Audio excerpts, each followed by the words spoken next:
નમસ્કાર મિત્રો, આજે આપણે બાયોલોજીના અંદર વનસ્પતિ બાહ્યકાર વિદ્યાનો અભ્યાસ કરીશું કે જેની અંદર મૂળ, પ્રકાંડ, પર્ણ, પુષ્પ, ફળ, બીજ આના વિશેનો દરેક પાસાઓનો અભ્યાસ કરીશું, તેમજ કેટલાક એવા પ્રશ્નોનો અભ્યાસ કરીશું કે જે ટફ પડતા હોય.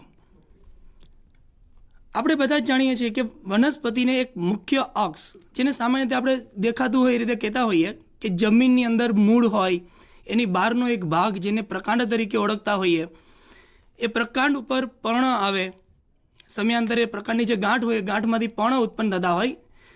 એ ઉપરાંત પ્રકાંડ ઉપર પુષ્પ, જ્યારે પુષ્પની ઋતુ હોય ત્યારે પુષ્પનું નિર્માણ થતું હોય અને એ જ પુષ્પમાંથી ફળ નિર્માણ થતા હોય અને ફળની અંદર રહેલા બીજ અને એ બીજને ઉગાડતા એક નવી જ વનસ્પતિનો ઉછેર થતો હોય. તો વનસ્પતિના મુખ્ય ભાગોની અંદર મૂળ, પ્રકાંડ, પર્ણ, પુષ્પ, ફળ અને બીજ, એમાંથી સૌપ્રથમ આપણે મૂળ વિશેનો થોડોક અભ્યાસ કરીશું. સૌપ્રથમ તો મૂળ કઈ રીતે નીકળે, શેમાંથી નીકળે? તો કે મૂળ છે એ બીજની અંદર ભ્રૂણ હોય અને એ ભ્રૂણમાં એક ભાગ છે જેનું નામ છે ભ્રૂણમૂળ. એ ભ્રૂણમૂળનો જ્યારે વિકાસ થાય ત્યારે બીજમાંથી પ્રાથમિક મૂળ બહાર આવે, જેને આપણે સામાન્ય રીતે ફણગો ફૂટ્યો એવું કહેતા હોઈએ છીએ. તો એ પ્રાથમિક મૂળનો વિકાસ થાય અને ત્યારબાદ આખું મૂળતંત્ર નિર્માણ થતું હોય છે. તો આવા મૂળતંત્ર અને મૂળના પ્રકારોની વાત કરીએ તો સામાન્ય રીતે મૂળના બે પ્રકારો પાડી શકાય. એક છે સ્થાનિક મૂળ અને બીજું છે અસ્થાનિક મૂળ. તો સ્થાનિક મૂળ એટલે શું? તો કે સ્થાનિક મૂળ એટલે કે જે મૂળનો વિકાસ ભ્રૂણ મૂળમાંથી થયો હોય, એટલે કે ભ્રૂણ મૂળનો બીજના અંદર રહેલા ભ્રૂણ મૂળનો વિકાસ થઈ અને તેમાંથી સૌ પ્રથમ પ્રાથમિક મૂળનો વિકાસ થાય અને એ પ્રાથમિક મૂળ જમીનમાં દાખલ થઈ તેની શાખાઓનું નિર્માણ કરે, ત્યારે આવું મૂળ આપણે સ્થાનિક મૂળ કહીશું. જ્યારે અસ્થાનિક મૂળ એટલે શું? તો કે અસ્થાનિક મૂળ એટલે કે ભ્રૂણ મૂળ સિવાયનો કોઈ પણ ભાગ. સામાન્ય રીતે ભ્રૂણધરીના ભાગની વાત કરીએ તો ભ્રૂણધરીના ભાગની અંદર અધરાક્ષનો ભાગ, ઉપરાક્ષનો ભાગ, એ ઉપરાંત પ્રકાંડમાંથી નીકળતા અન્ય કોઈ પણ પ્રકારના મૂળો, તે તમામ મૂળોને આપણે અસ્થાનિક મૂળો તરીકે ઓળખીએ છીએ. હવે આ જે સ્થાનિક મૂળ અને અસ્થાનિક મૂળો છે, જેની અંદર સ્થાનિક મૂળ છે એ દ્વિદળી વનસ્પતિમાં સામાન્ય રીતે જોવા મળે અને એમાં ભ્રૂણમૂળમાંથી વિકસતું જે મૂળ છે, પ્રાથમિક મૂળ, તે સોટીમય મૂળ હોય છે, એટલે કે અન્ય શાખાઓ કરતાં મજબૂત રીતે વિકાસ પામતું મૂળ હોય છે. તો તેને આપણે સોટી મૂળ તરીકે પણ ઓળખીશું. જ્યારે અસ્થાનિક મૂળની અંદર પ્રાથમિક મૂળનો વિકાસ તો થાય છે ભ્રૂણમૂળમાંથી, પરંતુ થોડા સમય પછી આ પ્રાથમિક મૂળ નાશ પામે અને તેની જગ્યાએ અન્ય ભાગોમાંથી તંતુ જેવા મૂળનો વિકાસ થતો હોય. સામાન્ય રીતે મકાઈની અંદર, એટલે કે એકદળી વનસ્પતિઓમાં આપણે આ મૂળ જોઈ શકીએ અને આવા મૂળને આપણે તંતુ મૂળ તરીકે પણ ઓળખી શકીએ છીએ. એ સિવાય એના મૂળતંત્રોની વાત કરીએ તો મૂળતંત્રોના પણ બે પ્રકાર પાડી શકાય. એક છે સોટી મૂળતંત્ર અને બીજું છે તંતુ મૂળતંત્ર. સોટી મૂળતંત્ર એટલે શું? તો કે સ્થાનિક મૂળ એટલે કે સોટી મૂળ. સોટી મૂળની શાખાઓ નીકળે, દ્વિતીય કક્ષાની શાખા, તૃતીય કક્ષાની શાખા, અને એ શાખાઓ અને સોટી મૂળ બધું ભેગું મળીને નિર્માણ થાય સોટી મૂળતંત્ર, જે દ્વિદળીમાં જોવા મળતું હોય. જ્યારે તંતુમૂળની અંદર તંતુમૂળ નીકળ્યા પછી તેની શાખાઓ નીકળતી હોય અને એ શાખાઓ અને તંતુમૂળ ભેગા મળી અને તંતુમૂળ તંત્ર બનતું હોય કે જે એકદળી વનસ્પતિમાં જોવા મળે. તો આ સામાન્ય રીતે મૂળ છે અને મૂળના પ્રકારો છે. હવે એ મૂળને જો આપણે છેદ લઈએ, એનો આયામ ઊભો છેદ લઈએ, ત્યારે આપણે કેટલાક ભાગો જોવા મળે. એ ભાગોની વાત કરીએ આપણે તો મૂળના વિવિધ પ્રદેશો. સામાન્ય રીતે મૂળનો વિકાસ તો થાય છે, એટલે મૂળના પ્રદેશોમાં મુખ્યત્વે ત્રણ જ પ્રદેશ છે. ત્રણ પ્રદેશ. એક છે વર્ધમાન પ્રદેશ, બીજું છે વિસ્તરણ પ્રદેશ, ત્રીજું છે પરિપક્વન પ્રદેશ. આ ત્રણ પ્રદેશો એ મુખ્ય પ્રદેશો છે. એ સિવાય એક વિસ્તાર સૌથી ટોપના ભાગે, ટોચના ભાગે, મૂળટોપનો ભાગ. તો આ મૂળટોપનો ભાગ છે. મૂળટોપ એટલે શું? તો કે મૂળટોપ એટલે મૂળની ટોપી. સાદી ભાષામાં આપણે મૂળની ટોપી કહીએ કે જે ટોપીનું કાર્ય રક્ષણ કરવાનું. તો તેવી જ રીતે અહીંયા આવેલા વર્ધમાન પ્રદેશ કે જ્યાં કોષો વૃદ્ધિ પામતા હોય તેને રક્ષણ આપવાનું કાર્ય મૂળ ટોપનું છે. સામાન્ય રીતે જે સ્થળજ વનસ્પતિ હોય તો એ સ્થળજ વનસ્પતિઓની અંદર મૂળ ટોપ જોવા મળે, જેમ કે આપણે મકાઈ, કેવડો વગેરે વગેરે જે સ્થળજ વનસ્પતિ છે, જમીન ઉપર ઉગતી વનસ્પતિ છે, તો તેની અંદર મૂળના ટોચના ભાગે આપણને મૂળ ટોપ જોવા મળશે. પણ જ્યારે જલજ વનસ્પતિઓની વાત કરીએ તો જલજ વનસ્પતિઓની અંદર મૂળ ટોપ નથી હોતું, પરંતુ મૂળ ટોપની જગ્યાએ મૂળ ગોહ નામની રચના હોય છે. મૂળ ગોહ અને મૂળ ટોપમાં માત્ર ફેર એટલો છે કે મૂળ ટોપ એ સખત કોષોનું બનેલું, સઘન રીતે ગોઠવાયેલા કોષોનું બનેલું હોય, જ્યારે મૂળ ગોહની અંદર શિથિલ રીતે ગોઠવાયેલા કોષો જોવા મળે છે. તો આ રચના માત્ર ને માત્ર રક્ષણાત્મક છે, એથી વિશેષ કોઈ કાર્ય નથી. બીજો જે પ્રદેશ છે તેનો, તો બીજો પ્રદેશ વર્ધમાન પ્રદેશ. તો આ વિસ્તાર, હવે આ વિસ્તાર વર્ધમાન પ્રદેશની અંદર આવેલા જે કોષો છે, વર્ધમાનનો મતલબ થાય કે વૃદ્ધિ પામતા કોષોનો બનેલો પ્રદેશ. વૃદ્ધિ પામતા કોષો મતલબ કે ત્યાં સતત કોષ વિભાજનની પ્રક્રિયા થતી હોય, પરિણામે કોષોની સંખ્યા વધતી હોય.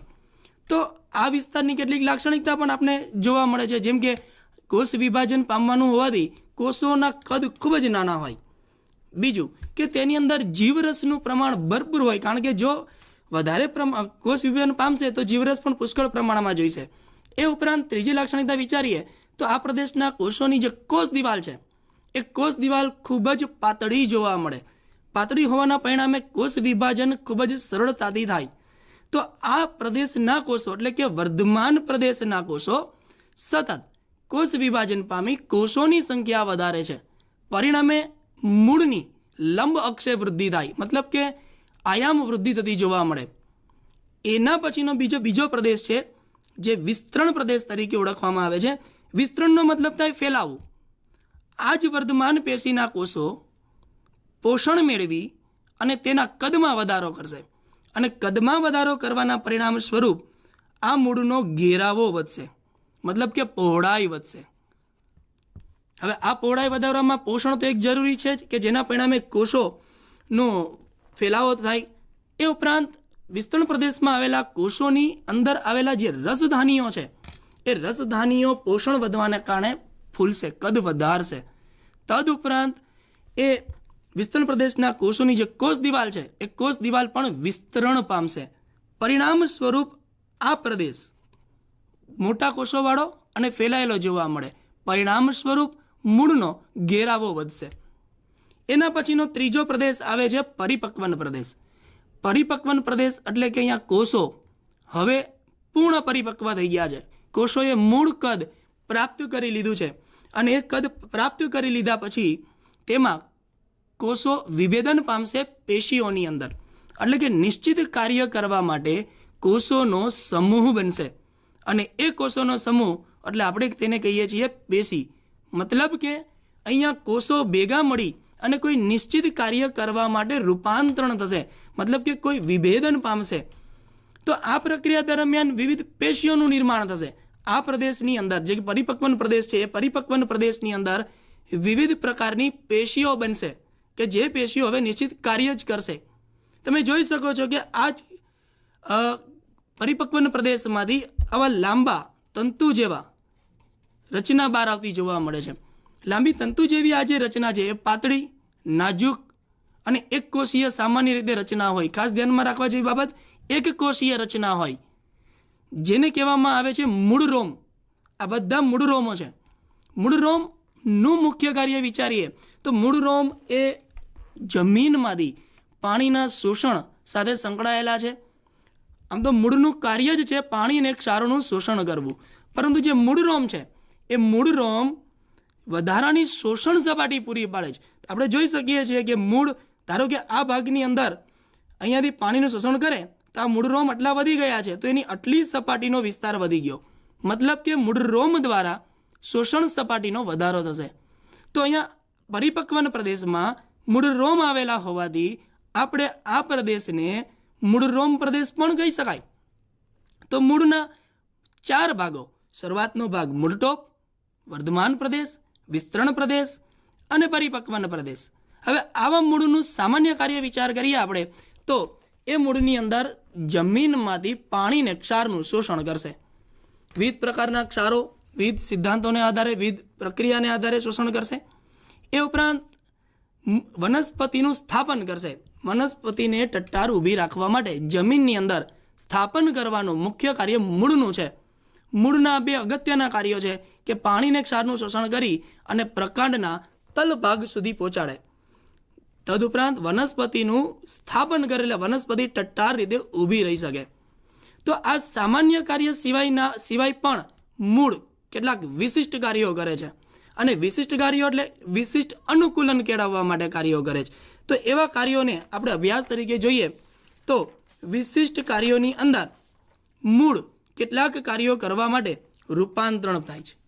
એ અંદર વિશિષ્ટ પ્રકારની રચનાઓ વિકસે છે, જેમાં મૂળના રૂપાંતરણોમાં મૂળ ખોરાક સંગ્રહ તરીકે કાર્ય કરી શકે, આધાર માટે કાર્ય કરી શકે, આરોહણ માટે, પ્રકાશ સંશ્લેષણ માટે, વાનસ્પતિક પ્રજનન માટે કાર્ય કરી શકે. સૌપ્રથમ ખોરાક સંગ્રહ માટે જોઈએ તો મૂળ, આમ તો મૂળનું કાર્ય જ ખોરાક સંગ્રહ કરવાનો છે. સામાન્ય આપણે બધા જાણીએ છીએ કે ભાઈ ફળમાંથી આપણે ખોરાક પ્રાપ્ત થતો હોય, પણ હંમેશા એવું હોતું નથી. આપણે કેટલાક કંદમૂળો પણ ખાઈએ છીએ. એ કંદમૂળ શું છે તો કે એમાં કેટલાક મૂળો પણ છે, જેમ કે ગાજર, મૂળો, બીટ, એ બધા મૂળના રૂપાંતરણો છે. સામાન્ય મૂળનું કાર્ય સ્થાપન અને પાણી ક્ષારના શોષણનું, પરંતુ અહીંયા સ્થાનિક મૂળ, ખાસ કરીને સ્થાનિક મૂળમાં આપણે ભણી ગયા એ મુજબ સોટી મૂળ, કે જે સોટી મૂળ ખોરાકનો સંગ્રહ કરી અને દળદાર અને માસલ બનશે. હવે આ દળદાર ને માસલ બને સાથે સાથે કેટલાક વિશિષ્ટ આકારો પણ કેળવે, જેમાં શંકુ આકાર, ગાજર, આપણે ગાજર જોયું જ છે બધાએ, તો ગાજરની અંદર શંકુ આકાર ધારણ કરે. મૂળો એ મૂળાની અંદર ત્રાકાકાર સ્વરૂપ ધારણ કરે. જ્યારે બીટ કે જે હિમોગ્લોબિન પુષ્કળ પ્રમાણમાં બનાવી આપે છે, એમાં મદદ કરે છે, એવું આ જે બીટ છે તો એ બીટ આપણે બધાએ જોયું છે ભમોડા જેવી રચના બને છે. તો એની અંદર પ્રાથમિક મૂળની અંદર, સોટી મૂળની અંદર ખોરાકનો સંગ્રહ થાય અને પછી એક પાતળી દોરી જેવું બની જતાં બીટનો આકાર ભ્રમર આકાર થઈ જતો હોય છે. હવે જ્યારે અસ્થાનિક મૂળની વાત કરીએ ખોરાક સંગ્રહ તરીકે, ત્યારે અસ્થાનિક મૂળની અંદર ખોરાકનો સંગ્રહ થાય ત્યારે આવા મૂળો સાકંદ મૂળ બનતા હોય. સાકંદ મૂળ એટલે ગળિયા મૂળો બને. એના દરેક તાતણાઓ ખોરાકનો સંગ્રહ કરશે અને માસલ અને દળદાર બનશે, જેની અંદર સક્કરિયું અને સત્તાવરી અને ડહાલિયા જેવી વનસ્પતિઓ. હવે સક્કરિયાની અંદર આપણે જોઈએ તો સક્કરિયાની અંદર એક કે બે એકલ દોકલ તંતુ મૂળમાં જ ખોરાકનો સંગ્રહ થાય. તંતુ મૂળ તો એક સાથે ઘણા બધા હોવાના છે, પરંતુ સક્કરિયાની અંદર એક કે બે જ સાકંદ મૂળ તરીકે વિકાસ પામશે. તો આવા સાકંદ મૂળને આપણે સરળ સાકંદ મૂળ કહી શકાય. સક્કરિયાની અંદર સરળ સાકંદ મૂળ જોવા મળે. જ્યારે સત્તાવરી, ડહાલિયા આવી વનસ્પતિઓની અંદર ઘણા બધા મૂળો એક સાથે ખોરાકનો સંગ્રહ કરી માસલ અને દળદાર બને અને એક ગુચ્છા જેવી રચના બનાવે.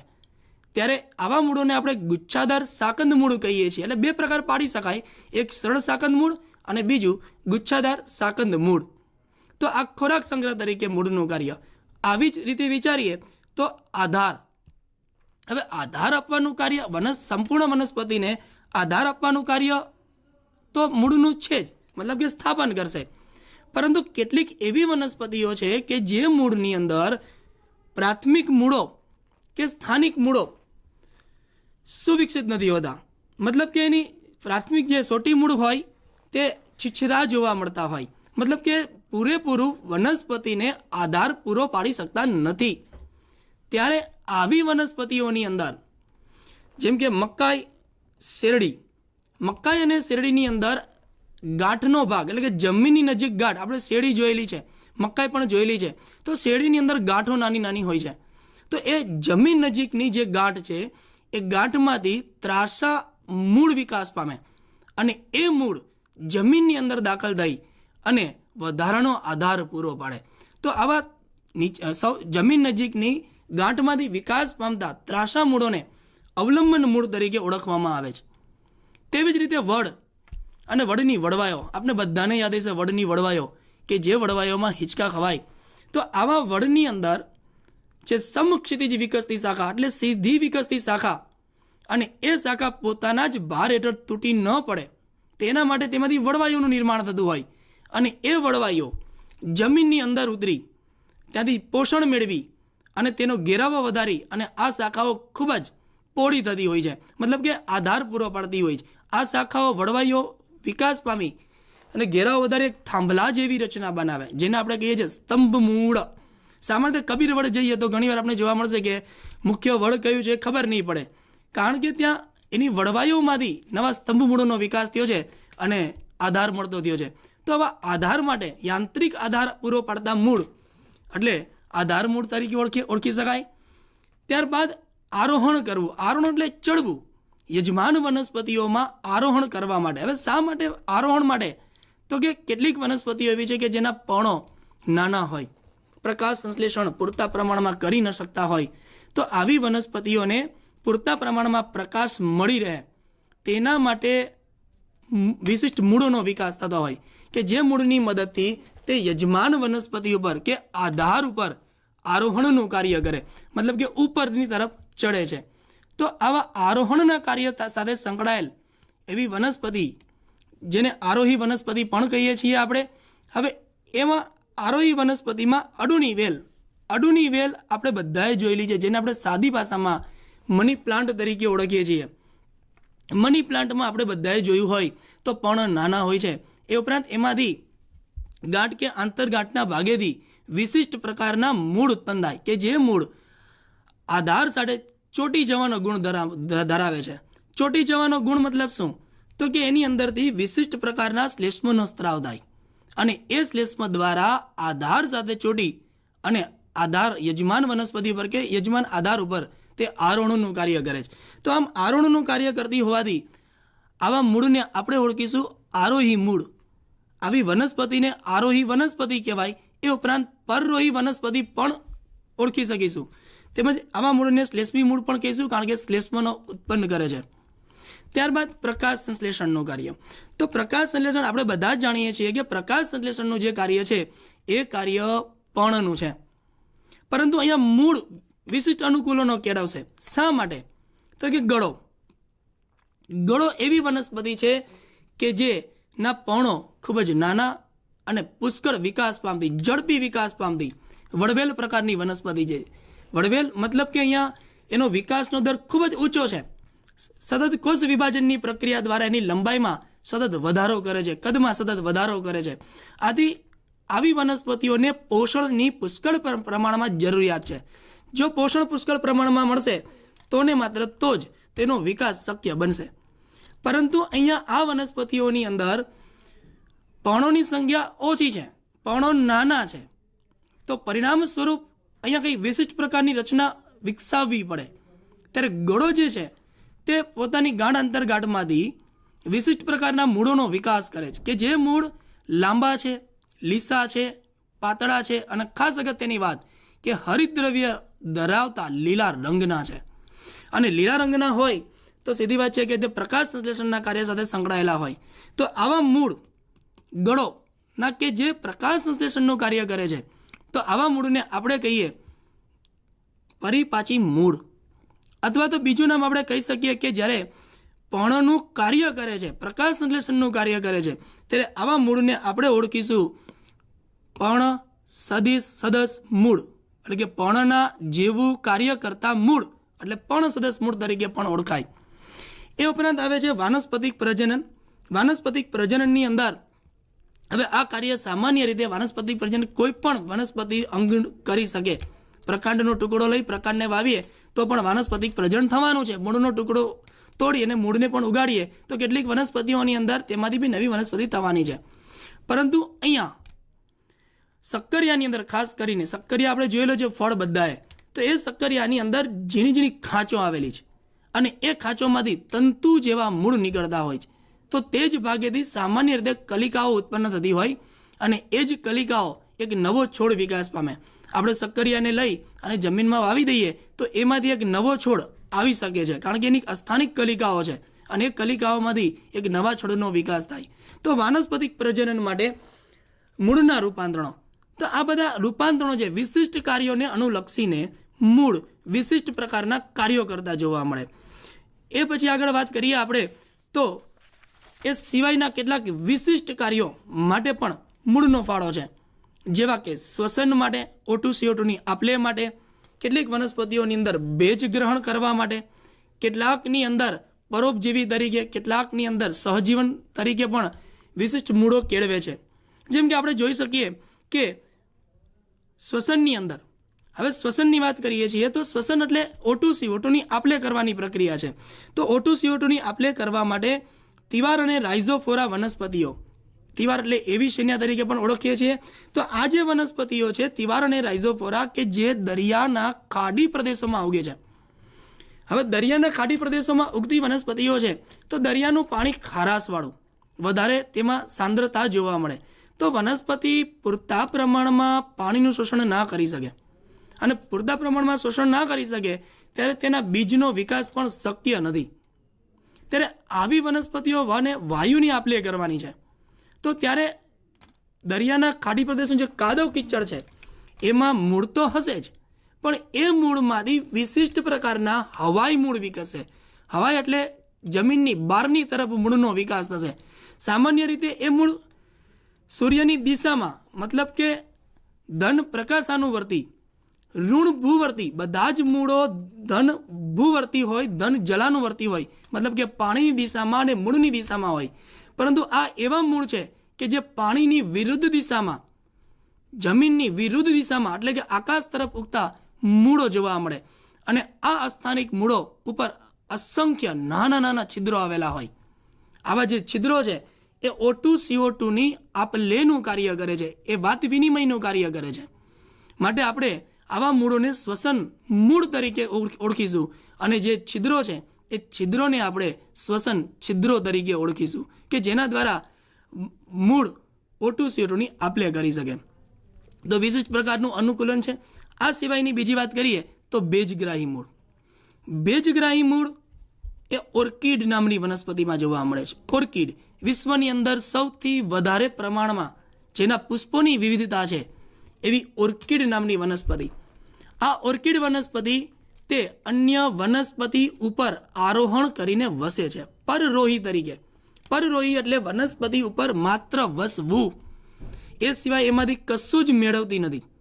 માત્ર યજમાન વનસ્પતિ હોય તેની શાખાઓની અંદર ઉપર વસવાટ કરતી હોય ઓર્કિડ નામની વનસ્પતિ. હવે આ જે ઓર્કિડ નામની વનસ્પતિ છે યજમાનમાંથી કશું મેળવતી નથી, પ્લસ કે તેના જમીનના સંપર્કમાં પણ કોઈ મૂળો હોતા નથી. મતલબ કે અહીંયા એને પાણીને ક્ષાર માટે વિશિષ્ટ પ્રકારના મૂળો વિકસાવવા પડે. ત્યારે આવી વનસ્પતિઓમાંથી જાડા, છિદ્રલ અને બદામી રંગના મૂળ વિકાસ પામે. સામાન્ય બે પ્રકારના મૂળ વિકાસ પામતા હોય, એક જાડા અને એક પાતળા. જેમાં પાતળા મૂળો છે એ યજમાન વનસ્પતિની ખાંચોમાં ફિક્સ થઈ અને સ્થાપન કરી આપશે, જ્યારે જાડા મૂળો છે, હવે એ જાડા મૂળોની બહુ વિશેષતા છે કે એ જાડા મૂળોનો જ્યારે છેદ લેવામાં આવે ત્યારે તેની અંદર અધિસ્તરણીય ભાગે વિશિષ્ટ પ્રકારની એક પેશી આવેલી છે કે જે પેશીને આપણે વેલામેન પેશી તરીકે ઓળખીએ છીએ. વેલામેન પેશી એટલા માટે વિશિષ્ટ છે કે તેના જે કોષો છે એ કોષો બહુકોણીય અને જાડી દિવાલ ધરાવતા છે.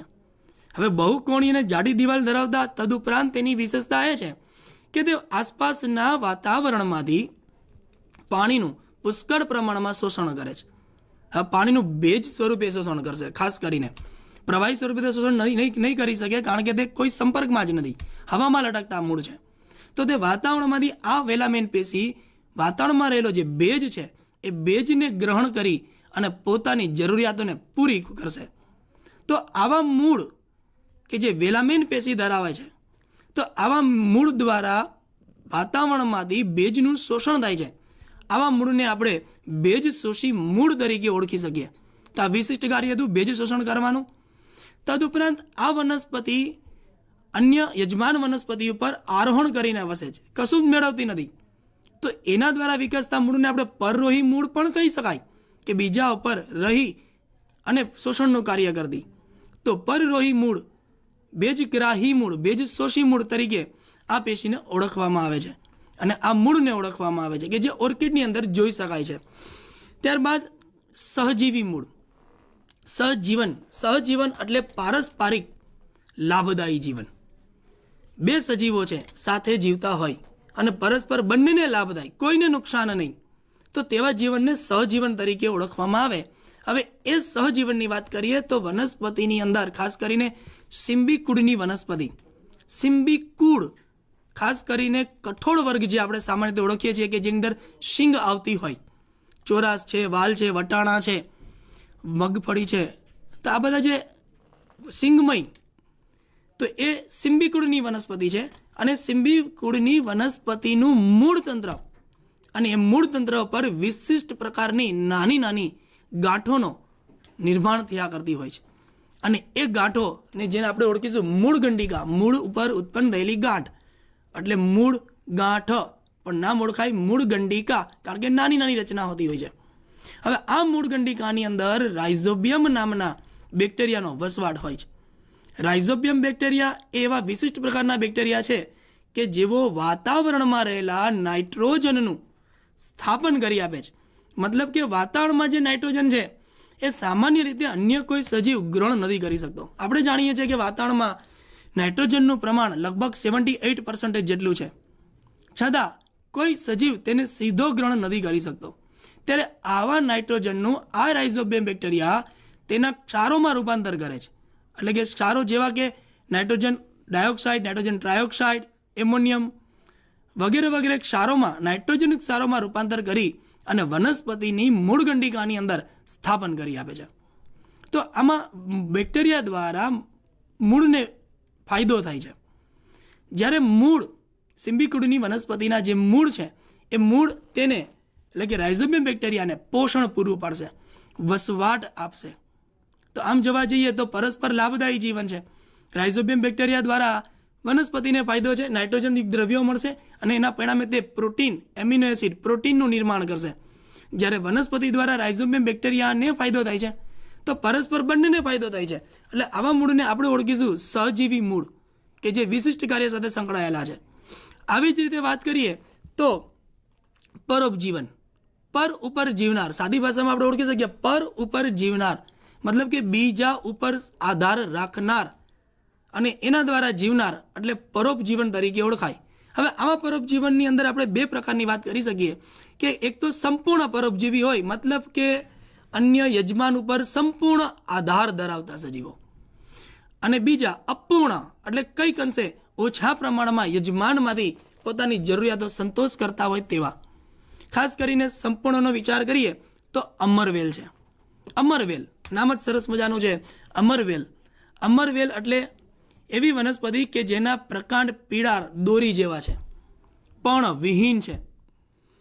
પર્ણવિહીન હોય તો ખોરાક તો બનાવી શકવાના જ નથી, પ્લસ મૂળનો પણ એવો કંઈ ખાસ વિકાસ થયેલો હોતો નથી. પ્રકાંડ પીળા રંગનું છે, પ્રકાંડ પણ પ્રકાશ સંશ્લેષણ કે અન્ય કોઈ કાર્ય સાથે સંકળાયેલું નહીં હોય.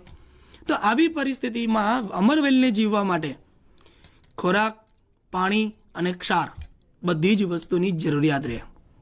ત્યારે અમરવેલ એ માત્ર યજમાન વનસ્પતિની આસપાસ વીંટળાઈ જશે, આરોહણ કરી અને વીંટળાઈ જાય, એવી ગાઢ રીતે વીંટળાઈ જાય યજમાન વનસ્પતિને કે એના ગાઢ સંપર્કવાળા જે સ્થાનો હોય, ખાસ જ્યાં ખૂબ નજીકમાં હોય તેવા સ્થાનોમાંથી એ વિશિષ્ટ પ્રકારના મૂળનો વિકાસ કરે અને એ મૂળ સીધે સીધા યજમાન વનસ્પતિની વાહક પેશીઓની અંદર દાખલ કરી દે. વાહક પેશીઓ એટલે જલવાહક અને અન્વાહક. હવે આ પેશીઓમાં સીધે સીધા દાખલ કરી દઈ એટલે યજમાન વનસ્પતિમાંથી પાણી, ક્ષાર અને ખોરાક બધું જ મેળવી અને પોતાનો વિકાસ સાધે. તો આમ આ વનસ્પતિ તમામ વસ્તુઓ માટે યજમાન ઉપર આધારિત હોવાથી આપણે તેને સંપૂર્ણ પરોપજીવી વનસ્પતિ તરીકે ઓળખીએ છીએ. આવી જ બીજી વનસ્પતિ છે કે જે વાંદો. હવે જે વાંદો છે એની અંદર પર્ણ સુવિકસિત છે, પર્ણ લીલા રંગના છે, પ્રકાશ સંશ્લેષણનું કાર્ય કરે છે, પરંતુ પાણીને ક્ષાર શોષણ કરવા માટે કોઈ વિશિષ્ટ વ્યવસ્થા નથી અને માત્ર પાણીને ક્ષાર માટે તે યજમાન વનસ્પતિ ઉપર આધાર રાખે છે. એટલે કે યજમાન વનસ્પતિમાંથી વિશિષ્ટ મૂળો વિકસાવી અને તે પાણી અને ક્ષારનું શોષણ કરે છે અને પોતાના પર્ણો દ્વારા ખોરાક બનાવી અને વૃદ્ધિને વિકાસ સાધે છે. તો આમ એવા મૂળ કે જે યજમાન વનસ્પતિઓની અંદર દાખલ થઈ અને યજમાન વનસ્પતિઓમાંથી પાણી, ક્ષાર અને ખોરાકનું શોષણ કરે છે, ત્યારે આવા મૂળ શોષણ કરવાનું એટલે શોષક મૂળ કહી શકાય, ચૂસવાનું કાર્ય કરે છે, ચૂસક મૂળ તરીકે ઓળખી શકાય. તો અમરવેલ વાંદાની અંદર આવા વિશિષ્ટ પ્રકારના કાર્ય સાથે સંકળાયેલા વિશિષ્ટ મૂળોનો વિકાસ થાય. તો આ બધા આપણે જોયા તે બધા જ ઉદાહરણો વિશિષ્ટ કાર્યને અનુલક્ષીને મૂળના છે. તો મૂળની રચના જોઈ, રૂપાંતરણો જોયા. હવે વાત કરીએ એના બીજા નંબરના અંગની, અને એ અંગ છે પ્રકાંડ. પ્રકાંડની વાત કરીએ આપણે તો પ્રકાંડ સામાન્ય રીતે જમીનની ઉપર આવેલો ભાગ છે. ઘણીવાર લીલો પણ જોવા મળે, ઘણીવાર કાષ્ઠમય પણ જોવા મળે. અલગ અલગ વનસ્પતિઓની અંદર આ પ્રકાંડ અલગ અલગ જોવા મળે છે. હવે આ જે પ્રકાંડ છે એને સૌપ્રથમ પ્રકારોની વાત કરીએ, સાદી ભાષામાં પ્રકારોની વાત કરીએ તો બે પ્રકારો હોઈ શકે, હવાઈ અને ભૂમિગત. મતલબ કે હવાઈ પ્રકાંડ અને ભૂમિગત પ્રકાંડ. હવાઈ પ્રકાંડની વાત કરીએ તો જમીનની ઉપર આવેલા પ્રકાંડો. હવે આવા જે પ્રકાંડો છે એ બે પ્રકારના હોઈ શકે, કાં તો નબળા હોઈ શકે, કાં તો મજબૂત અને સખત હોઈ શકે. જેમ કે મોટા મોટા વૃક્ષોની અંદર જોઈએ તો મોટા મોટા વૃક્ષોની અંદર તે સખત અને મજબૂત હોય, જ્યારે કેટલીક જમીન ઉપર ફેલાતી વનસ્પતિઓ જેવી કે દુર્વા, તે દુર્વાની અંદર આ મૂળો જમીન ઉપર ફેલાય, એટલે કે ભૂ ઉપર પ્રસાર થાય, પ્રસરણ થાય, ફેલાવો થાય. એ ઉપરાંત વડવેલ, ગળો, હમણાં જ આપણે જોઈ ગયા ગળો, કે જે વડવેલ છે અન્ય વનસ્પતિઓ પર આરોહણના કાર્ય સાથે સંકળાયેલી છે, કારણ કે તેનું પ્રકાંડ નબળું છે. કૃષ્ણકમળ આરોહણનું કાર્ય સાથે સંકળાયેલી છે, તેનું પ્રકાંડ પણ નબળું છે. તો આવા નબળા પ્રકાંડ ધરાવતી વનસ્પતિ આ રીતે ફેલાશે, જ્યારે સખત પ્રકાંડ ધરાવતી વનસ્પતિ ટટ્ટાર ઊભી રહેશે. બીજી જે ભાગ છે પ્રકાંડનો બીજું સ્વરૂપ ભૂમિગત પ્રકાંડનું છે. ભૂમિગત પ્રકાંડ એટલે એવા પ્રકાંડ, સામાન્યતઃ આપણે એવું સાંભળેલું છે કે ભાઈ ભૂમિની અંદર માત્ર મૂળ હોય. ના, હંમેશા એવું નથી હોતું. અહીંયા જમીનની અંદર જે પ્રકાંડનો ભાગ છે એ પ્રકાંડને કહેવાય ભૂમિગત પ્રકાંડ. સામાન્યતઃ આપણે આદુ, હળદર, બટાકા, સુરણ, આ બધી જ જે રૂપાંતરણો છે, વિશિષ્ટ પ્રકારના ખોરાક માટે રૂપાંતર થઈ અને આપને જે પ્રાપ્ત થાય છે એ તમામ રૂપાંતરણો પ્રકાંડના છે. મતલબ કે તે પ્રકાંડના જ ભાગો છે. તો બે પ્રકારના પ્રકાંડો જોઈ શકાય, એક હવાઈ અને એક ભૂમિગત પ્રકાંડ. હવે આ જે પ્રકાંડ છે એ પ્રકાંડનો શાખા વિન્યાસ આપણે જોયું છે કે પ્રકાંડની અંદરથી વનસ્પતિની ઘણી બધી શાખાઓ હોય, અને એ જે શાખાઓ છે એ શાખાઓની ગોઠવણી જેને કહેવાય શાખા વિન્યાસ. અલગ અલગ વનસ્પતિઓની અંદર અલગ અલગ શાખા વિન્યાસ જોવા મળે. આપણે ઘણી બધી વનસ્પતિ જોઈએ છે કે કેટલીક વનસ્પતિ સીધી, જેમ કે આસોપાલવ છે, એ સીધી વિકાસ પામેલી હોય, તેમાંથી ઘણી બધી શાખાઓ નીકળતી હોય, પણ આપણે સીધી રીતે ના જોઈ શકતા હોઈએ, કારણ કે પર્ણોની સંખ્યા એટલી બધી હોય. અલગ અલગ વનસ્પતિઓની અંદર અલગ અલગ શાખા વિન્યાસ જોવા મળે. શાખા અને વિન્યાસ શબ્દ છે યાદ રાખી લઈએ. વિન્યાસ એટલે ગોઠવણી. આપણે જ્યારે જીવ વિજ્ઞાનની અંદર વિન્યાસ શબ્દ વાપરીએ ત્યારે તેનો એક જ અર્થ કરવાનો, માત્ર ને માત્ર ગોઠવણી. અહીંયા શાખા વિન્યાસ શબ્દ છે તો શાખા વિન્યાસનો અર્થ થાય શાખાઓની ગોઠવણી. હવે એ શાખા વિન્યાસની અંદર આપણે બે ભાગ પાડી શકીએ. એક છે યુગ્મ શાખી અને એક છે પાર્શ્વીય શાખી. હવે યુગ્મ શાખી અને પાર્શ્વ શાખીમાં શું ફેર છે? તો કે જે યુગ્મ શાખી છે, યુગ્મ એટલે બે શાખા આપશે. પાર્શ્વીય શાખી, પાર્શ્વ એટલે કે સાઈડની બાજુની અંદર શાખાઓનું નિર્માણ કરશે. યુગ્મ શાખી સામાન્ય રીતે અગ્રકલિકાનો ભાગ, જ્યારે વનસ્પતિ છે એની બે કલિકા હોય, એક સૌથી ટોચના ભાગે, વનસ્પતિના પ્રકાંડની ટોચના ભાગે આવેલી કલિકા જેને અગ્રકલિકા તરીકે ઓળખાય, અને તેની નીચે જે શાખા નીકળતી હોય, શાખાની ગાંઠ હોય, અને એ ગાંઠમાં પર્ણ ઉત્પન્ન થતું હોય, અને એ પર્ણના ખૂણાના ભાગેથી જે કલિકા વિકાસ પામે તેને આપણે કક્ષ કલિકા કહેતા હોઈએ. તો સામાન્ય રીતે યુગ્મ શાખીની અંદર અગ્રકલિકા બે શાખાનું નિર્માણ કરશે, અને બે શાખા ફરી પાછી નવી અગ્રકલિકા દ્વારા નવી બે શાખાઓ આપશે. તો આમ બે શાખાઓની શાખા સતત આ રીતે વિકાસ થતો થયા કરશે. તો આને કહેવાય યુગ્મ શાખી શાખા વિન્યાસ. દાખલા તરીકે રાવણ તાળની અંદર આપણે આ ઘટના જોઈ શકીએ. પાર્શ્વીય શાખીની વાત કરીએ તો પાર્શ્વીય શાખીની અંદર બે પ્રકાર પડી શકે. એક છે અપરિમિત અને એક છે પરિમિત. અપરિમિતની અંદર અગ્રકલિકા, અગ્રાભિવર્ધિક્રમ, એક ખૂબ સરસ અગત્યનો શબ્દ છે અગ્રાભિવર્ધિક્રમ. અગ્રાભિવર્ધિક્રમને છૂટો પાડીએ તો આપણે કેટલાક શબ્દ મળે, જેમ કે અગ્ર, અભિ, વર્ધિ અને ક્રમ. અગ્ર એટલે અગ્ર બાજુએ હંમેશા વિકાસ પામવો. વર્ધિ વર્ધિ એટલે વૃદ્ધિ પામવું. અગ્રાભી વર્ધિ એટલે અગ્ર બાજુએ વૃદ્ધિ પામતું. ક્રમ એટલે શાખા. તો અહીંયા આસોપાલવની અંદર, હવે ધ્યાનપૂર્વક આસોપાલવની અંદર જોઈએ આપણે. આસોપાલવ છે, સરુ છે, આવી વનસ્પતિઓની અંદર પ્રકાંડમાંથી જે શાખાઓ નીકળે છે એ શાખાઓ વલયાકારે, કૃંતલાકારે અગ્ર તરફ વિકાસ પામતી જાય છે. તો આવા પ્રકારના શાખા વિન્યાસને આપણે અપરિમિત શાખા વિન્યાસ તરીકે ઓળખી શકીએ છીએ.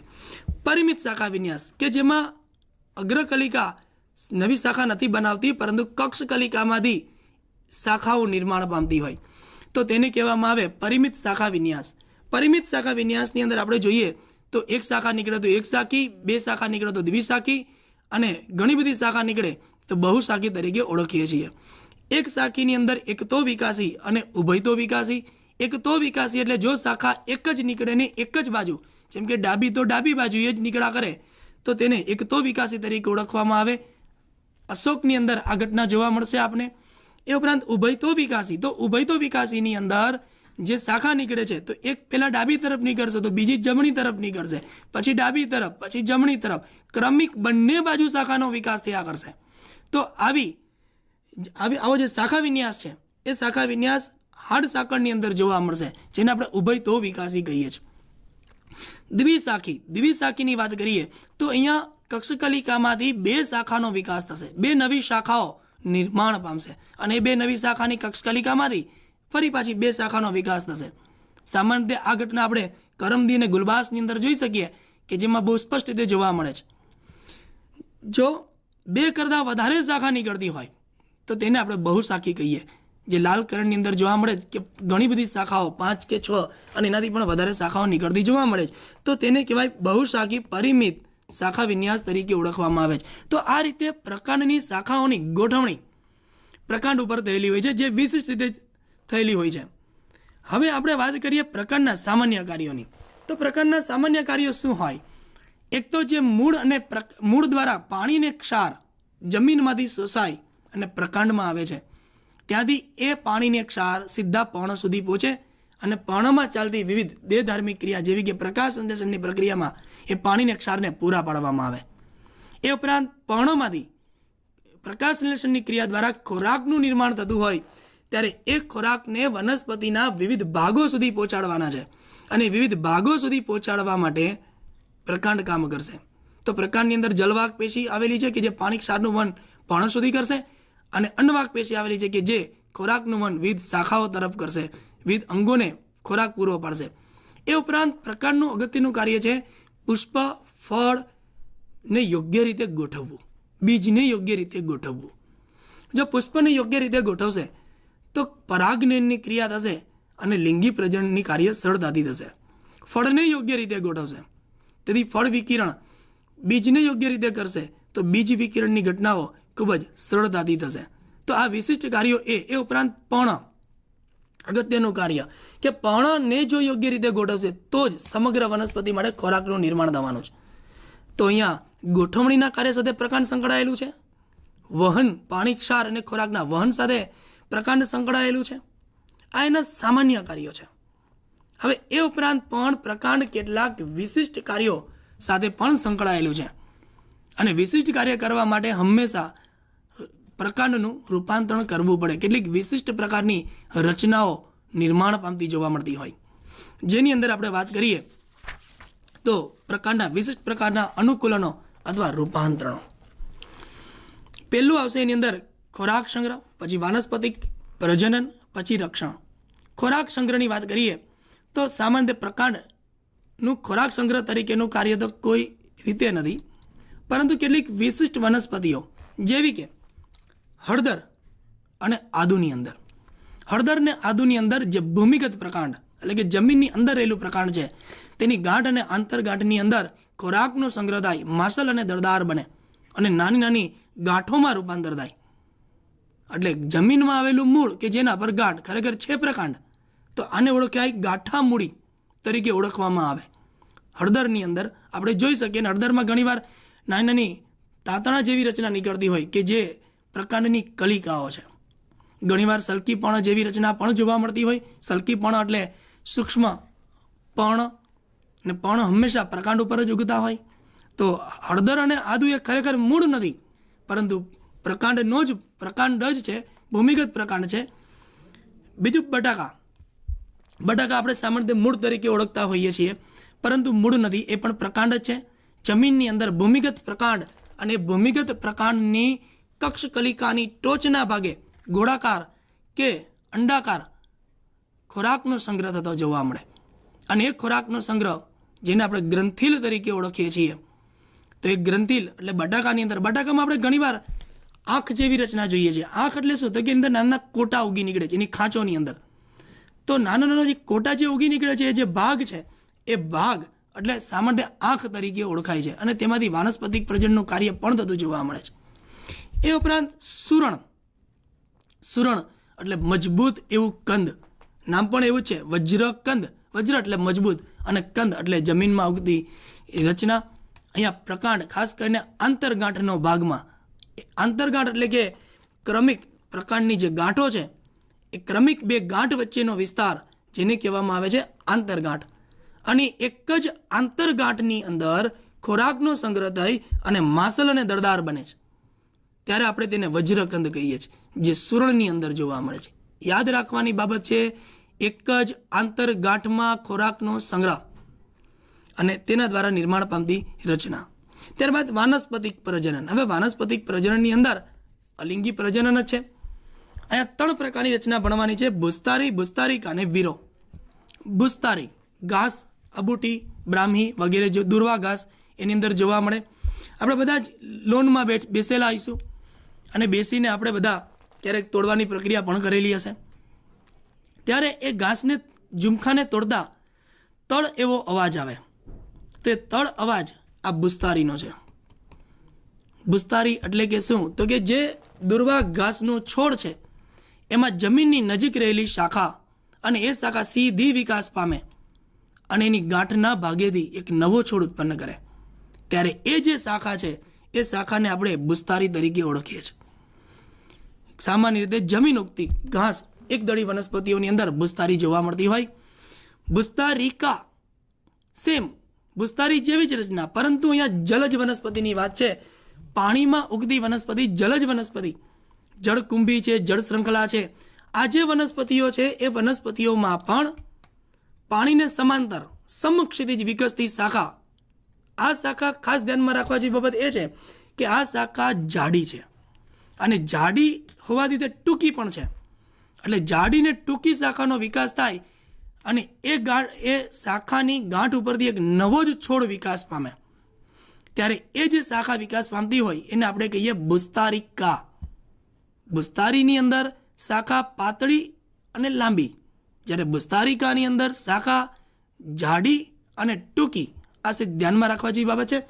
એ ઉપરાંત ત્રીજી રચના આવે છે, જે રચના છે વીરો. વીરો સ્ટ્રોબેરી છે, હંસરાજ છે, ફોદીનો છે. હવે એની અંદર સેમ શાખાનો વિકાસ થાય, બુસ્તારી અને બુસ્તારિકા જેવી જ શાખા વિકસે, પણ ફેર એટલો છે કે વીરોની અંદર ત્રાસી શાખા વિકસે, આમ કમાનાકાર શાખા વિકસે, અને કમાનાકાર શાખા જમીનના સંપર્કમાં આવી અને નવો છોડ ઉત્પન્ન કરતી જોવા મળે, ત્યારે આવી શાખાને આપણે ઓળખીશું વીરો તરીકે, જે સામાન્ય રીતે હંસરાજ, સ્ટ્રોબેરી અને ફોદીનોમાં બહુ સરળતાથી જોઈ શકાય છે. તો આ પ્રકારનું બીજું અનુકૂલન. ત્યારબાદ ત્રીજું અનુકૂલન આવે છે રક્ષણનું કાર્ય. પ્રકાંડનું રક્ષણ શેનાથી રક્ષણ કરવાનું છે? તો કે ઘેટા, બકરા અને અન્ય પશુઓ જ્યારે વનસ્પતિને પર્ણોને ખાઈ જતા હોય, ત્યારે તેની સામે રક્ષણ મેળવવા માટે કેટલીક વિશિષ્ટ પ્રકારની રચનાનું નિર્માણ થતું જોવા મળે. આવી રચના પ્રકાંડ કંટક તરીકે ઓળખાય. પ્રકાંડમાંથી નીકળતા કાંટા જેવી રચના પ્રકાંડ કંટક.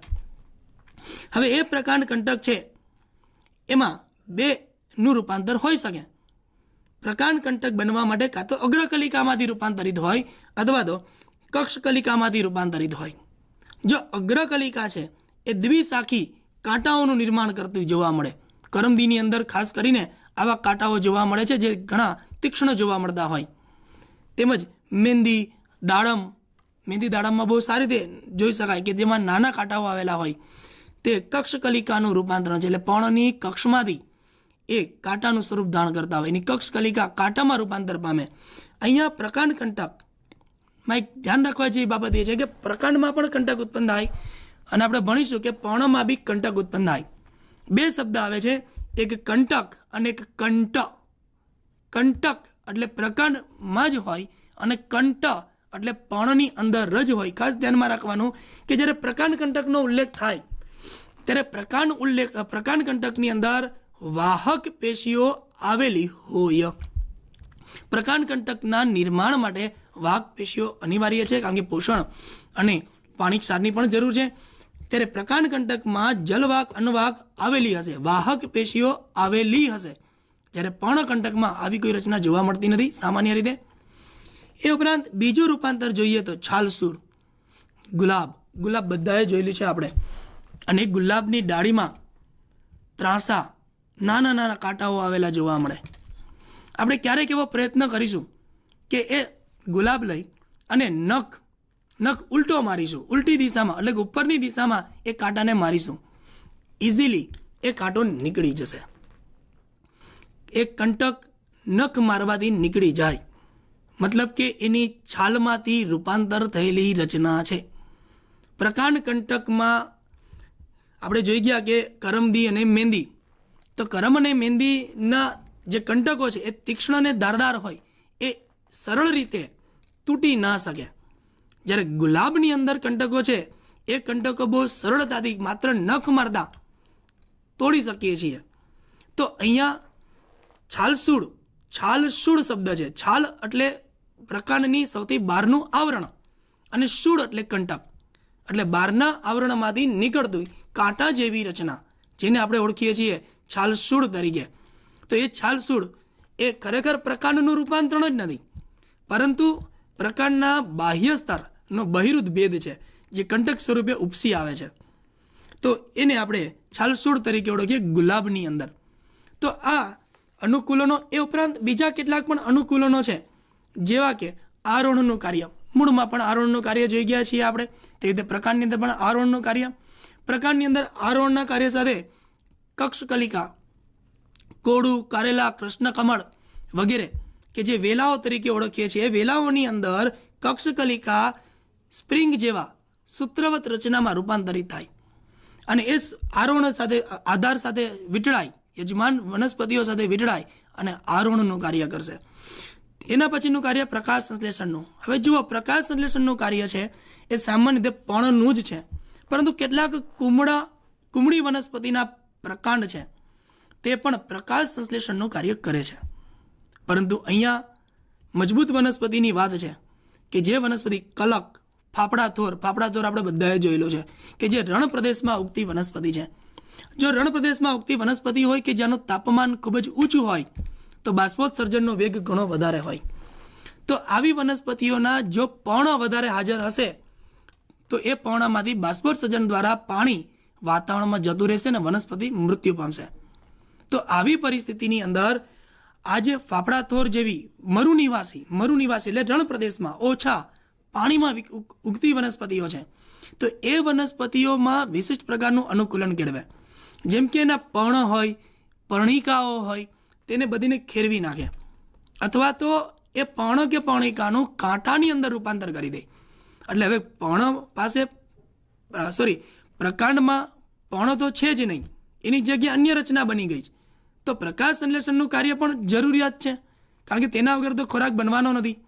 તો ત્યારે આ વનસ્પતિના પ્રકાંડો ખૂબ જ લીલા, ચપટા, પહોળા બને. આપણે ફાફડાથોર જોયેલો જ છે બધાએ. એ ફાફડાથોરની અંદર લીલો, ચપટો ને પહોળી રચના જોવા મળે છે. તો એ લીલો રંગ હરિતકણ ધરાવે છે, હરિતદ્રવ્ય ધરાવે છે, કે જેની મદદથી તે પ્રકાશ સંશ્લેષણનું કાર્ય કરી અને પોતાની જરૂરિયાતો પૂરી કરે છે. તો અહીંયા પર્ણ ના જેવું કાર્ય કરતું પ્રકાંડ છે, માટે આપણે તેને કહીએ પર્ણ સદસ પ્રકાંડ. તેવું જ કાર્ય ખોરાક સંગ્રહ અને વાનસ્પતિક પ્રજનન માટે પણ છે. ખાસ કરીને કનક અને રામબાણ. અહીંયા ધ્યાન રાખવાની બાબત એ છે કે પર્ણ સદસ પ્રકાંડમાં કલક, જ્યારે પ્રકલિકાની અંદર એટલે કે ખોરાક સંગ્રહ અને વાનસ્પતિક પ્રજનનની અંદર કનક, અહીંયા ન અને લ એટલો જ ફેર છે, શબ્દની ભૂલ ન થાય. ખોરાક સંગ્રહ અને વાનસ્પતિક પ્રજનનની વાત કરીએ તો એની અંદર પ્રકાંડની કક્ષકલિકા ખાસ કરીને કનકની કક્ષકલિકા અને રામબાણની પુષ્પકલિકા કે જે ખોરાકનો સંગ્રહ કરશે અને માસલ અને દળદાર બનશે અને ત્યારબાદ ત્યાંથી છૂટી પડી એક નવો છોડ બનાવશે. તો આવી પ્રજનન કરતી કલિકા છે. પ્ર એટલે પ્રજનન કરતી કલિકા માટે એને કહીએ પ્રકલિકા. તો પ્રકારનું રૂપાંતરણ ખોરાક સંગ્રહ પ્રજનનમાં પ્રકલિકા સ્વરૂપે થતું જોવા મળે છે. તો આ પ્રકારના અનુકૂલનો, વિશિષ્ટ પ્રકારના કાર્ય કરવા માટે અનુકૂલોની વાત. બીજું અંગ મૂળ અને પ્રકાંડ. પછી ત્રીજા નંબરનું અંગ આવે છે એ છે પર્ણ. પર્ણની વાત કરીએ. લાક્ષણિક પર્ણની રચના કેવી જોવા મળે તેની વાત. લાક્ષણિક પર્ણ કંઈક આ પ્રમાણે જોવા મળે કે જેની અંદર મુખ્યત્વે 3 ભાગો હોય. પર્ણની વાત કરીએ તો પર્ણ કઈ રીતે, તો કે આ જે પ્રકાંડ છે એ પ્રકાંડ ઉપર આવેલી ગાંઠ છે અને ગાંઠના ભાગેથી પર્ણ નીકળતું જોવા મળે. પ્રકાંડની શાખાઓની ગાંઠ અથવા પ્રકાંડની ગાંઠ અને એ ગાંઠમાંથી નીકળતા લીલા, ચપટા, પહોળા, બહિરુદ ભેદને આપણે પર્ણ કહીએ છીએ. શબ્દ છે લીલા, ચપટા અને પહોળા. પર્ણ બધાએ જોયેલું હોય, લીલા રંગનું હોય, ચપટું હોય અને પહોળું પણ જોવા મળે. તો આ રચના એટલે પર્ણ. હવે એ પર્ણના કેટલાક ભાગો, મુખ્યત્વે 3 ભાગો જોવા મળે છે, જેની અંદર એક પર્ણ તલનો ભાગ, બીજું પર્ણ દંડનો ભાગ અને ત્રીજું પર્ણપત્રનો ભાગ. પર્ણતલ એટલે ગાંઠ સાથે પર્ણદંડ જ્યાં જોડાયેલો હોય તે ભાગ પર્ણતલનો છે. પર્ણતલ એટલે પર્ણનું તળિયું કે જે ગાંઠ સાથે જોડાયેલું જોવા મળે. બીજો ભાગ છે પર્ણદંડ એટલે પર્ણપત્ર અને પર્ણતલ વચ્ચે દાંડી જેવો ભાગ આવેલો છે, તેને પર્ણદંડ તરીકે ઓળખીએ. કેટલાક પર્ણોની અંદર પર્ણદંડ આવેલો ન હોય તો તેને આપણે અદંડી પર્ણ પણ કહીએ. કેટલાકની અંદર પર્ણદંડ આવેલો જોવા મળે તો એને સદંડી પર્ણ તરીકે ઓળખી શકીએ આપણે. જો મિત્રો સૌથી અગત્યનો ભાગ પર્ણનો મુખ્ય ભાગ જેને આપણે પર્ણપત્ર તરીકે ઓળખીએ છીએ, અને એ પર્ણપત્ર લીલું, ચપટું, પહોળું અને એના પટની અંદર ઘણી બધી શિરાઓ જોવા મળે. આ જે જોવા મળે છે તે મધ્ય શિરા છે અને એમાંથી શિરાઓ અને એમાંથી પાછી શિરિકાઓ અને શાખાઓ નીકળતી જોવા મળે. તો આ મુખ્ય 3 ભાગ પર્ણતલ, પર્ણદંડ અને પર્ણપત્ર. હવે એ સિવાય કેટલીક વિશેષ રચનાઓ પર્ણને લગતી છે કે જેની અંદર પર્ણતલમાંથી જ આ પર્ણની બંને બાજુમાં એટલે કે પાર્શ્વ બાજુએ નાના પર્ણો નીકળતા જોવા મળે, જેને આપણે સામાન્ય રીતે ઉપપર્ણ તરીકે ઓળખીએ છીએ. યાદ રાખો મિત્રો, આ જોડિયા જ હોય, જોડિયા પર્ણો દ્વિપાર્શ્વ બાજુએ એટલે બંને પાર્શ્વ બાજુએ 2 ઉત્પન્ન થતા જોવા મળે છે. ઘણાની અંદર પર્ણતલ છે, જેમ કે મકાઈની અંદર પર્ણતલ આખી આંતરગાંઠને આવરી લે. આંતરગાંઠ એટલે 2 ક્રમિક 2 ગાંઠ વચ્ચેનો વિસ્તાર, એને આખું ઢાંકી દે. આપણે શેરડી લઈએ છીએ ત્યારે શેરડીમાં આખું આંતરગાંઠનો ભાગમાંથી આછા સુકાયેલા પર્ણ દૂર કરતા હોઈએ છીએ. તો એ પર્ણ ખરેખર પર્ણતલનો ભાગ છે. એ પર્ણતલ આખી આંતરગાંઠને આવરી લે છે એટલે આપણે તેને કહીએ છીએ આવરક પર્ણતલ. મકાઈ શેરડીની અંદર થતા જોવા મળે. તો આ જે રચના છે એ લાક્ષણિક રચના છે. અહીંયા શિરા અને મધ્ય શિરા, તેની શાખાઓ, એ બધું પર્ણપત્રને પાણી, ક્ષાર પૂરો પાડશે, ખોરાક લઈ જશે, મતલબ વાહક એકમો આની અંદર આવેલા જોવા મળે. પર્ણની કિનારીઓમાં પણ વિવિધતા જોવા મળે છે. પર્ણ પરિમિત, દરેક વનસ્પતિની અંદર પર્ણો પરિમિત હોય છે, અપરિમિત નથી જોવા મળતા. દરેક વનસ્પતિના પર્ણોના કદ જોઈએ તો એ પરિમિત હોય, કોઈ નાના હોય, કોઈ મોટા હોય. કોઈ વનસ્પતિમાં આપણે એવું જોયું નથી કે ભાઈ એક પર્ણ નાનું ને એક બીજું પર્ણ મોટું હોય. બધા પર્ણો સમાન જ જોવા મળે છે. તો આ રચના પર્ણની છે. આજે આપણે એટલું જોયું. હવે નેક્સ્ટ ટાઈમ આપણે થોડું પર્ણ વિશેની માહિતી મેળવીશું. આભાર.